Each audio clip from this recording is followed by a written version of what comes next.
সকলকে স্বাগত বিএমস English tutorial home YouTube চ্যানেলের আরও একটি নতুন ভিডিওতে। আজকে আমরা পিবি শেলির লেখা অসামান্য একটি কবিতা উড টু দ্য ওয়েস্ট ইন্ডিয়ার উপর বিস্তারিত আলোচনা করতে চলেছি এই ভিডিওর মাধ্যমে।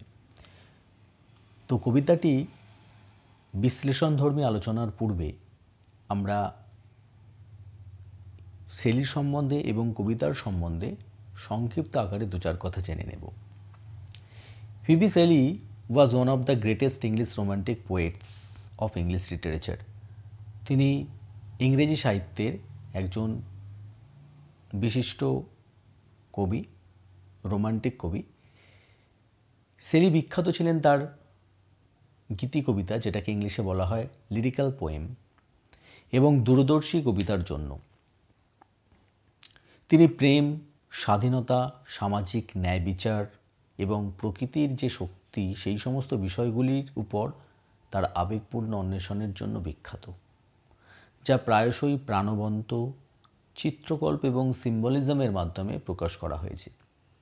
পিবি শেলির রচনার মধ্যে রয়েছে ode to the west wind, to a skylark, যেগুলিকে বা যে কবিতাগুলিকে ইংরেজি সাহিত্যে ক্লাসিক্যাল পোয়েট্রি হিসাবে বিবেচিত করা হয় এবং আমরা যারা পাঠকবর্গ রয়েছি তাদের কাছে ভীষণভাবে সমাদৃত, প্রশংসিত। এবার আসা যাক আমাদের কবিতার রচনাকাল এবং কবিতার প্রেক্ষাপট। পিবি শেলি 1819 খ্রিস্টাব্দে 25শে October ode to the west wind কবিতাটি রচনা করেছিলেন। সেই সময় তিনি ইতালিতে ছিলেন। কবিতাটি ফ্লোরেন্সের কাছে ক্যাসিন বনে রচিত হয়েছিল এবং 1820 খ্রিস্টাব্দে সেটি প্রকাশিত হয়েছিল। ইংল্যান্ডের পিটারলু ম্যাসাকার এবং শেলির ব্যক্তিগত ট্র্যাজেডি, যার মধ্যে তার পুত্র উইলিয়ামের মৃত্যুও ছিল, উভয় প্রতিক্রিয়ার মধ্যেই লেখা হয়েছিল এই ode to the west wind. Shelley পশ্চিমা বাতাসকে অর্থাৎ উড টু দ্য ওয়েস্ট উইন্ডকে প্রকৃতির একটি শক্তিশালী শক্তি হিসাবে দেখেছিলেন, যা ধ্বংস এবং পুনর্জন্ম উভয় করতেই সক্ষম, এবং সামাজিক ও কাব্যিক পরিবর্তনের জন্য তার আকাঙ্ক্ষার রূপক হিসাবে ব্যবহার করেছিলেন এই ওয়েস্ট উইন্ডকে। তো এবার চলে আসি আমরা কবিতাতে। ও ওয়াইল্ড ওয়েস্ট উইন্ড, দাও ব্রিথ অফ অটমস বিং, হে উন্মত্ত পশ্চিমা বাতাস, তোমার নিঃশ্বাসের মধ্যেই অটমের অস্তিত্ব। তো কবি কী করলেন? প্রথমেই ওয়েস্ট উইন্ডকে কিন্তু পার্সনিফাই করলেন, অর্থাৎ ব্যক্তিত্ব আরোপ করেছেন। আর কি করলেন?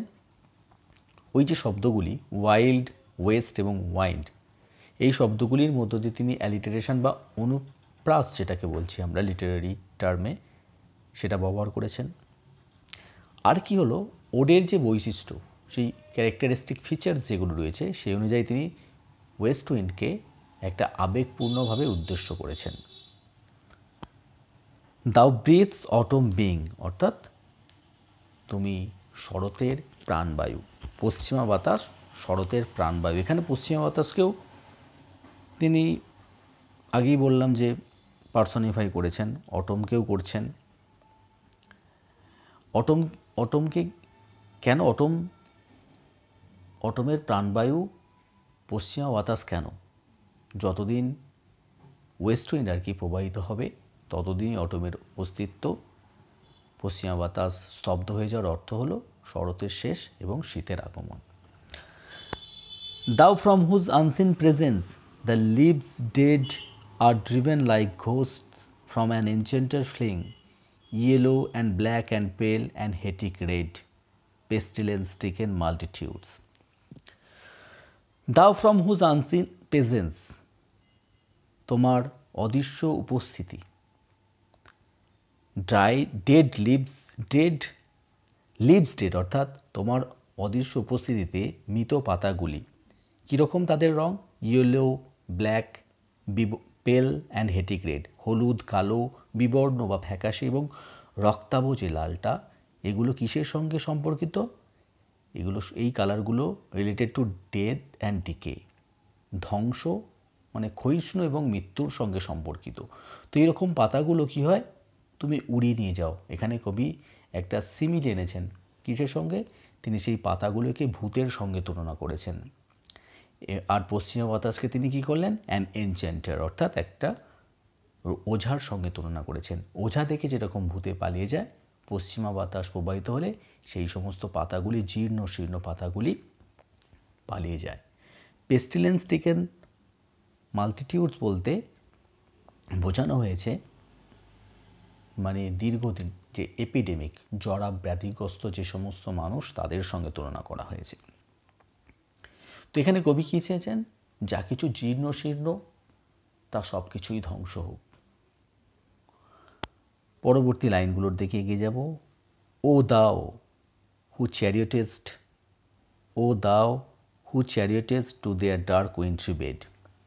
হে বাতাস, তুমি বহন করে নিয়ে যাও to the dark wintry bed, অন্ধকারাচ্ছন্ন শীতের শয্যায়। কাদের?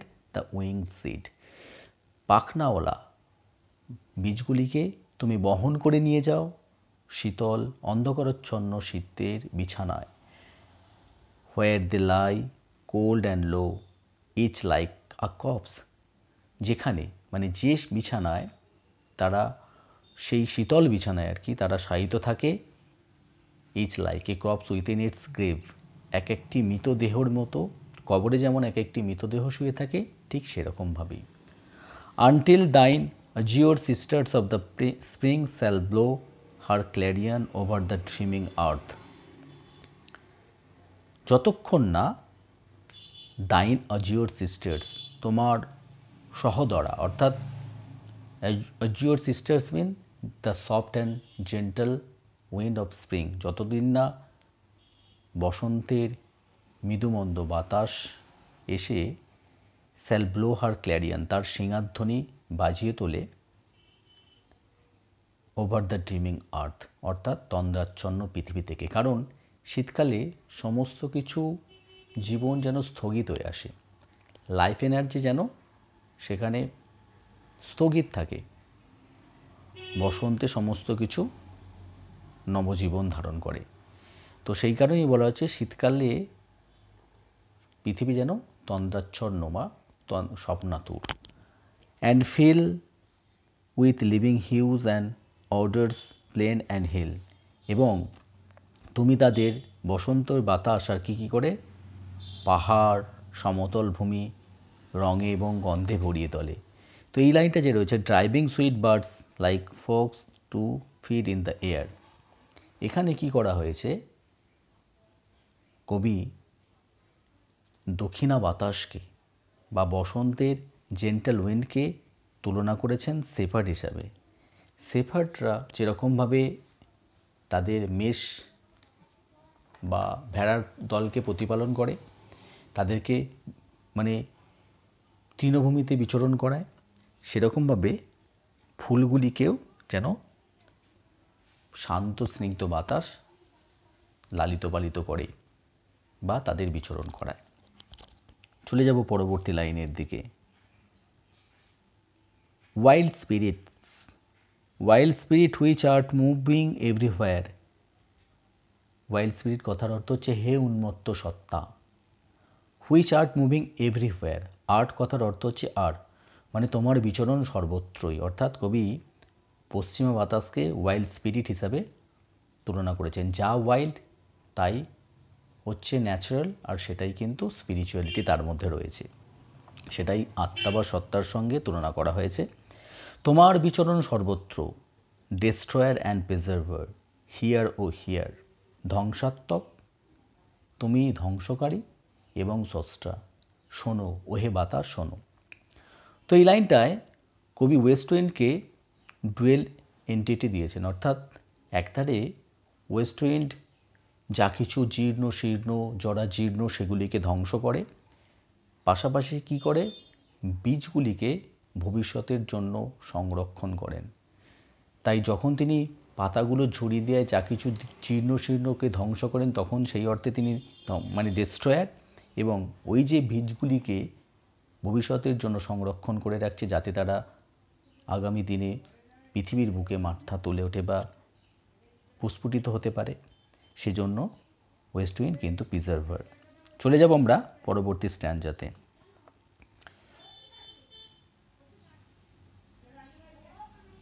Thou on whose stream made the deep skies commotion।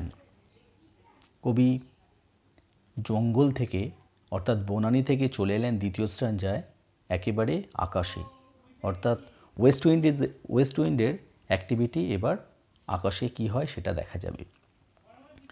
Thou on whose stream made the deep sky commotion। তুমি যখন আকাশে আলোড়ন সৃষ্টি করো। Loose clouds like earth's decaying leaves আর শেড, আলগা মেঘগুলি ঠিক যেন পৃথিবীর জীর্ণশীর্ণ বা বিবর্ণ পাতা আর শেড তারা ঝরে পড়ে। Shook from the tangled boughs of heaven and ocean. সমুদ্র এবং আকাশ, হেভেন অর্থে স্বর্গে, স্বর্গ বলা হচ্ছে এই অর্থে সমুদ্র থেকে যখন মেঘটা সৃষ্টি হয় সেটা আকাশ পর্যন্ত বিস্তারিত হয়, তাই বলা হচ্ছে যেন tangled boughs of heaven and ocean, সমুদ্র এবং আকাশের বা স্বর্গের শাখা থেকে তুমি তাদেরকে ঝরিয়ে দাও। Angels of rain and lightning, ওই মেঘ বৃষ্টির কিন্তু অগ্রদূত।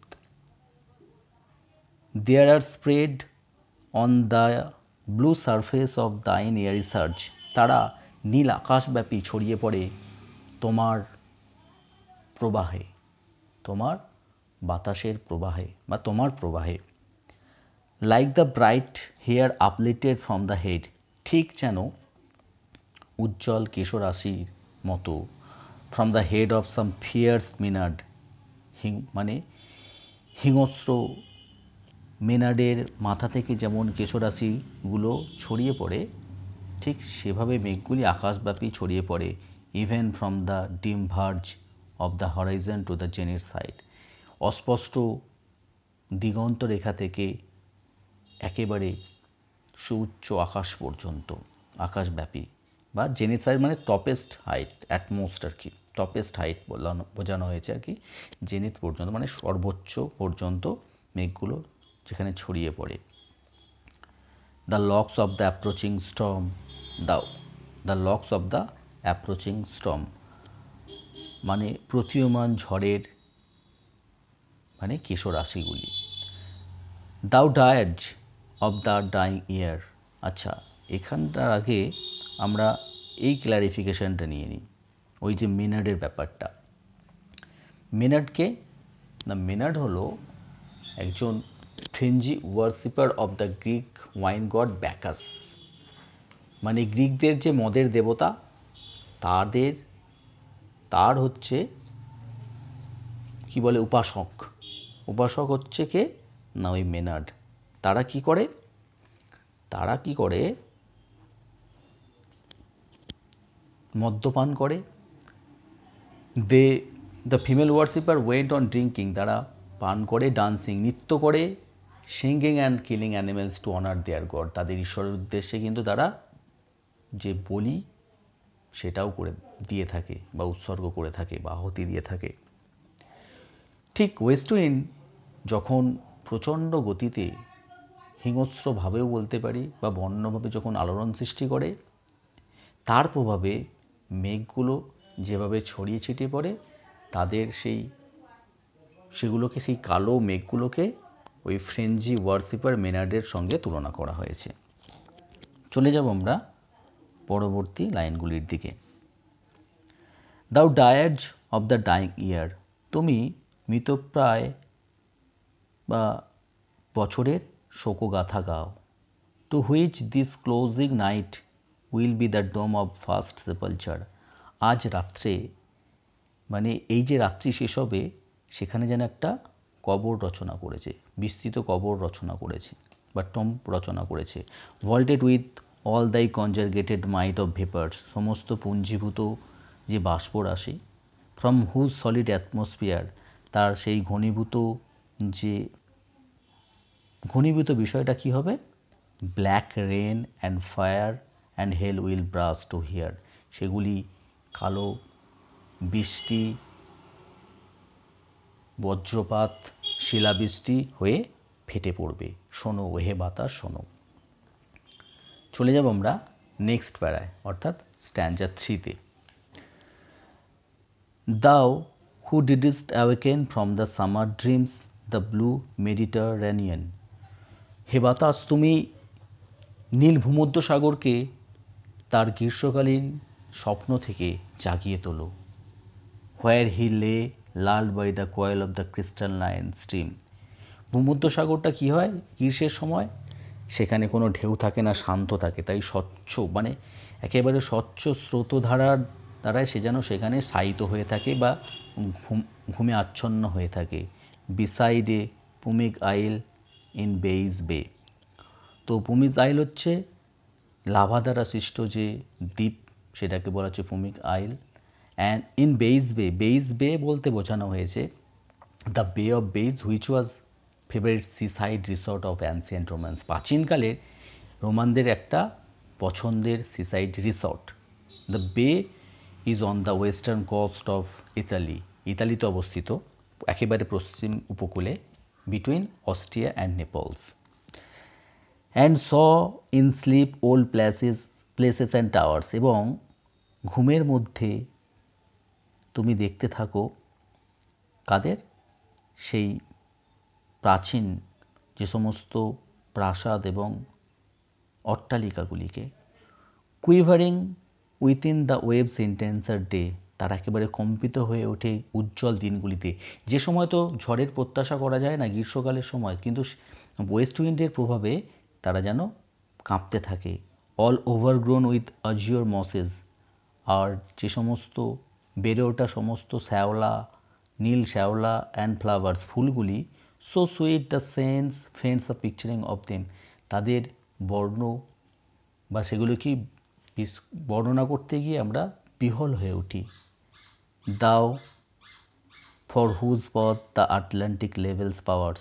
তুমি সমতল আটলান্টিকের মধ্য দিয়ে যখন পথ খুঁজে নাও, মানে তুমি যখন সেখানে বা তোমার পদস্পর্শ পড়ে, ক্লিপ দেমসেলস ইন্টু চ্যাজম, তুমি তাদের ভেঙে দ্বিখণ্ডিত করো, অর্থাৎ সেই ঢেউগুলিকে, জলস্তরকে ভেঙে দ্বিখণ্ডিত করো।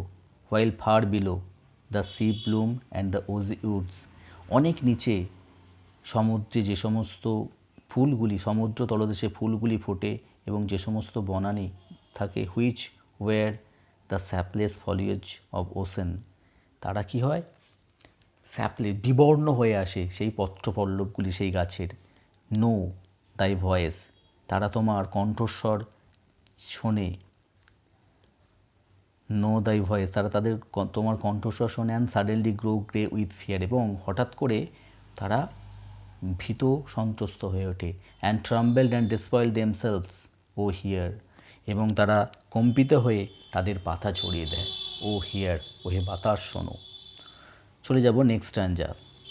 কবি এবার নিজের জীবনের দিকে চলে এলেন।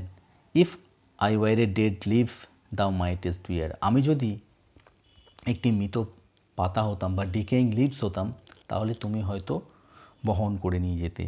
If I were A Swift cloud to fly with the. আমি যদি একখণ্ড মেঘ হতাম, তুমি আমাকে ভাসিয়ে নিয়ে যেতে।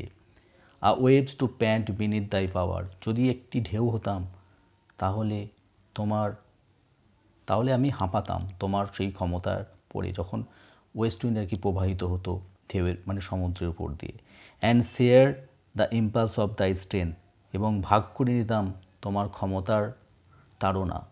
অনলি লেস ফ্রি দেন দাও ও আনকন্ট্রোলেবল। আমি অনলি লেস ফ্রি দেন দাও, তোমার চেয়েও আমি চিন্তাহীন থাকতাম। ও আনকন্ট্রোলেবল, অর্থাৎ যাকে নিয়ন্ত্রণ করা যায় না।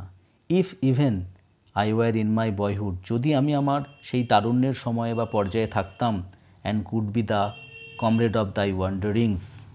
আমি যদি তোমার সহোদর হতে পারতাম তোমার এই বিচরণের ওভার হেভেন, স্বর্গ বা আকাশব্যাপী। As then when to outstrip the sky speed. তাহলে তোমার যে দ্রুতগামী অবস্থা থেকে আমি অতিক্রম করতাম বা আমি তোমাকে পরাজিত করতে পারতাম। Scared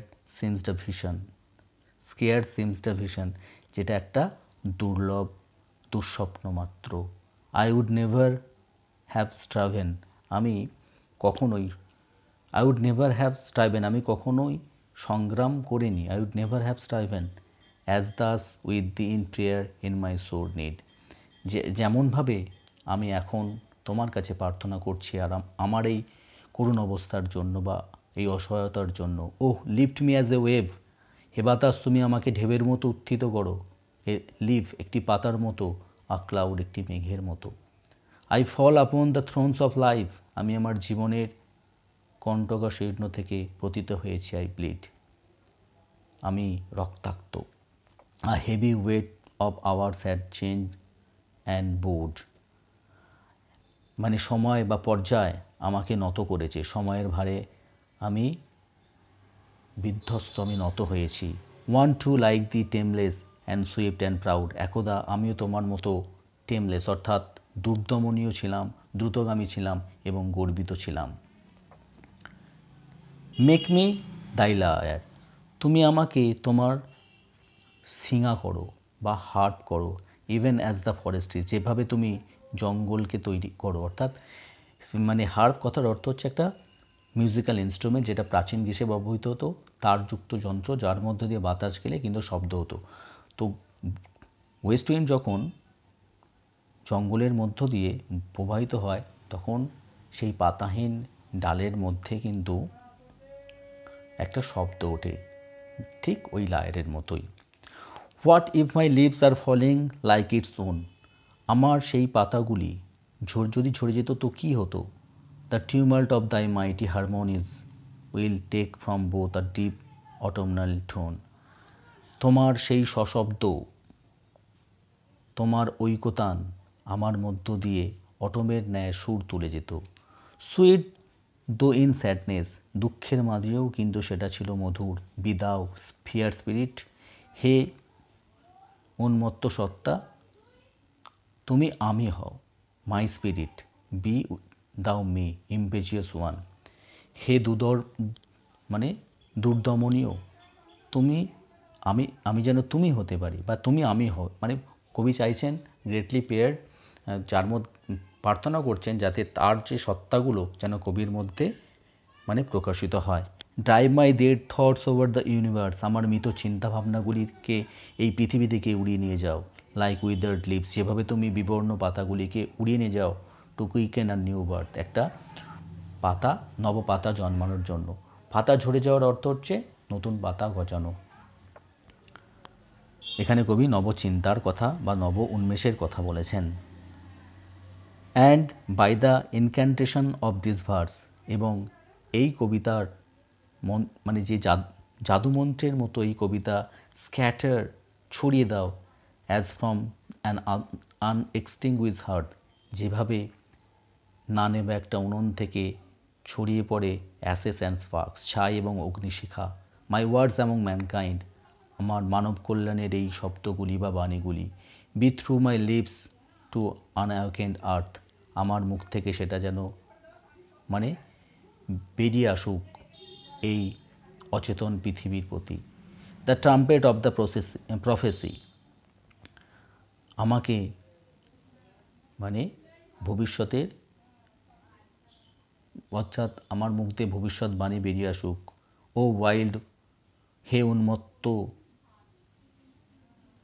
if winter comes can spring be far behind, হে বাতাস, হে উন্মত্ত বাতাস, যদি শীত যদি এসে থাকে তাহলে বসন্ত কি আসার আর দেরি রয়েছে। তো এই ছিল আজকে আমাদের আলোচনার বিষয়বস্তু। আলোচনাটি যদি তোমাদের কাছে ব্যক্তি বলে মনে হয় তো অবশ্যই একটি লাইক করে দিও। চ্যানেল নতুন হলে চ্যানেলটিকে সাবস্ক্রাইব করে পাশে থাকা বেল নোটিফিকেশন অন করে দিও সবার আগে নতুন ভিডিওর আপডেট পাওয়ার জন্য। ভিডিওটি শেষ পর্যন্ত দেখার জন্য সকলকেই ধন্যবাদ।